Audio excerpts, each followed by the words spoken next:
If you are still feeding fruiting tomatoes with nitrogen-rich weed tea every week in July, you could be sacrificing a huge part of your harvest without realizing it. Right now, most gardeners are making the same mistake, completely sure they are doing the right thing. Instead of big, flavorful tomatoes, you will end up with huge, leafy plants and small, bland fruit. How do you know if you have already crossed that line? In the next few minutes, I will show you exactly how to spot it and turn your plants back toward producing fruit. When branches droop in a hot summer month, we often think our tomato plants are starving. Our hand naturally reaches for that bucket of steeped green weed tea. We pour this green mixture under every plant, hoping for a sudden burst of fruit growth. The vines keep growing leaves instead of filling fruit, and the tomatoes that do develop stay small and watery. It is crucial to stop this process and redirect the plant's energy back into producing fruit. Very often, gardeners look at the very bottom of their tall vines and see a few older leaves turning yellow and falling off. The immediate thought is that the plant is running out of nitrogen and needs an emergency rescue. But in midsummer, this is usually just the natural aging process of the lowest foliage that no longer receives enough direct sunlight. Those old bottom leaves have already done their job for the season. And this is exactly where most gardeners make the wrong decision. Rushing to pour strong nitrogen tea over this perfectly natural process is exactly what triggers the sudden explosion of unwanted green growth at the very top. Instead of fixing a problem, you accidentally create a much bigger one just when the fruit needs all the energy. Here are 3 clear signs of trouble. If you see at least 2 of these signs, excess nitrogen is a strong possibility. If the top leaves have become dark green and thick and started curling inward like a ram horn, that is your first signal. Second, the main stem becomes unnaturally thick and tough. Third, the flower clusters form weakly and the delicate flowers simply dry up and fall off the stem. Last year, my neighbor kept watering his plants with weed tea until August, ignoring all these warning signs. His vines grew much taller than me, turning into an absolute jungle, but there were almost no large tomatoes hidden inside. Here is what surprised me. Fixing this is not about feeding more, it is about feeding differently. If excess nitrogen is the problem, monopotassium phosphate is one option many gardeners use to shift plants toward flowering and fruit development. By midsummer, many garden soils begin running low on readily available nutrients. The plants have used up the starting supply of vital nutrients. Frequent heavy watering can move some nutrients deeper into the soil where roots may have a harder time reaching them.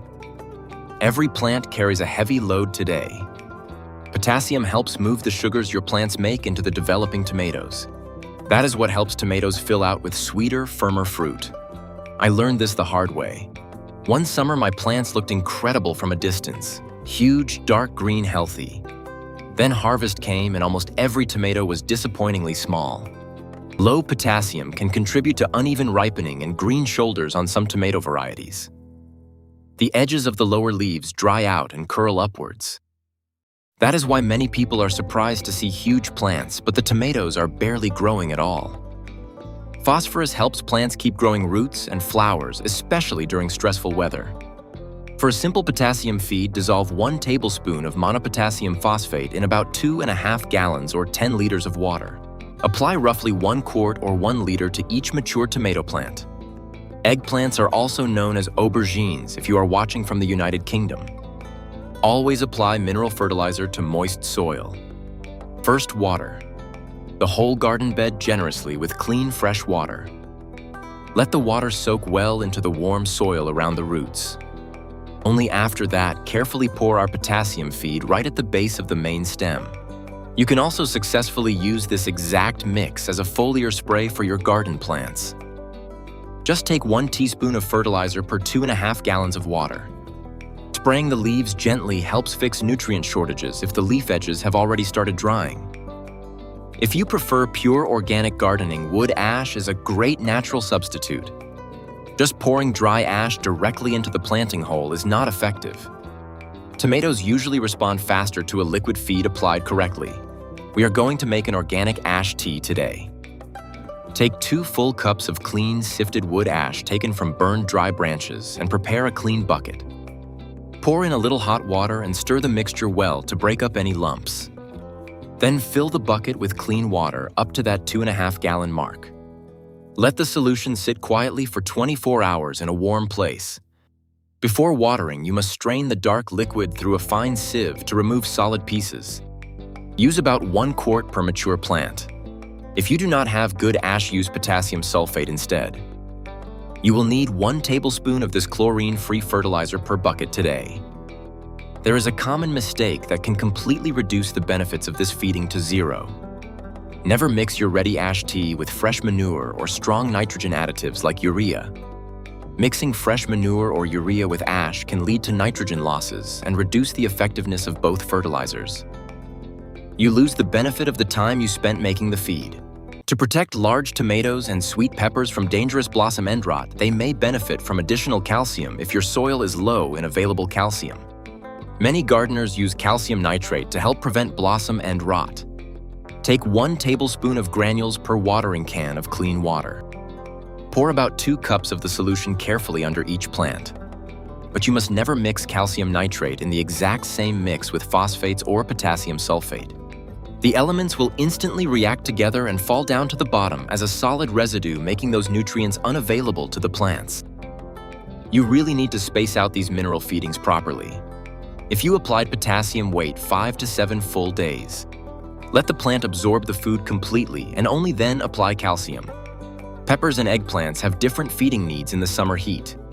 That is why many new gardeners feed them incorrectly by using the standard tomato schedule. For sweet peppers, it is important not to let the soil dry out between waterings. Otherwise, they will drop all their beautiful flowers and tiny fruits. It is much better to feed sweet peppers more often. For example, feed them once every 10 days to keep them healthy. But always use half the normal dose of any fertilizer you choose. In the middle of a hot summer, these large green plants often suffer from a severe lack of magnesium. They need magnesium for proper daily photosynthesis. If the large leaves of your eggplant start turning pale yellow between the dark green veins, consider applying magnesium sulfate if magnesium deficiency is confirmed. This is commonly known as Epsom salt everywhere. You will need 2 teaspoons per watering can to make a healing spray. Spray the leaves lightly early in the morning, or apply the solution to the root zone according to the label directions. For tall vines during the heavy blooming of the 3rd flower cluster, it is helpful to spray the leaves with boron. This can improve fruit set, especially during periods of hot weather. This is important in extreme heat when the pollen easily becomes sterile. Take 1/4 teaspoon of boric acid powder per bucket of water and lightly mist the open flowers. One of the biggest mistakes I see is trying to pick just one single path for your hot summer garden care this entire season. Many people stubbornly use only pure organics or apply only mineral fertilizers while forgetting about soil health. The best approach allows you to combine both organic and mineral feedings together. Many people forget about a hidden environmental factor that physically blocks potassium absorption. That factor is a hard, dry crust on the soil surface. If a hard crust forms on top of the soil, gently break it up before adding mulch. This will make it easier for roots to get oxygen and for plants to absorb nutrients. Then those nutrients can actually reach the roots where the vines need them. We alternate ash tea with monopotassium phosphate while the fruit is sizing up. Occasionally, we brew a compost tea in limited amounts.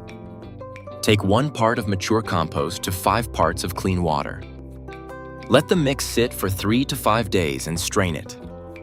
Pour 1 quart under each plant to support the living soil microbes. Always cover your garden beds with a thick layer of straw mulch. This helps keep the soil cooler and slows down moisture loss during hot weather. Never exceed the recommended doses for any fertilizer you apply this summer. Overfeeding harms the plant much more than a slight lack of food. Every summer, I see 2 neighboring gardens. One gets fed every week and still struggles. The other gets fewer feedings at the right time and the harvest speaks for itself. The difference is not how much fertilizer they use. It is knowing when to stop feeding leaves and start feeding fruit.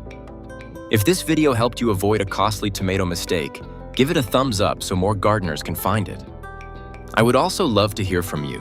Have you ever accidentally overfed your own tomatoes with a nitrogen fertilizer? Tell us down in the comments below.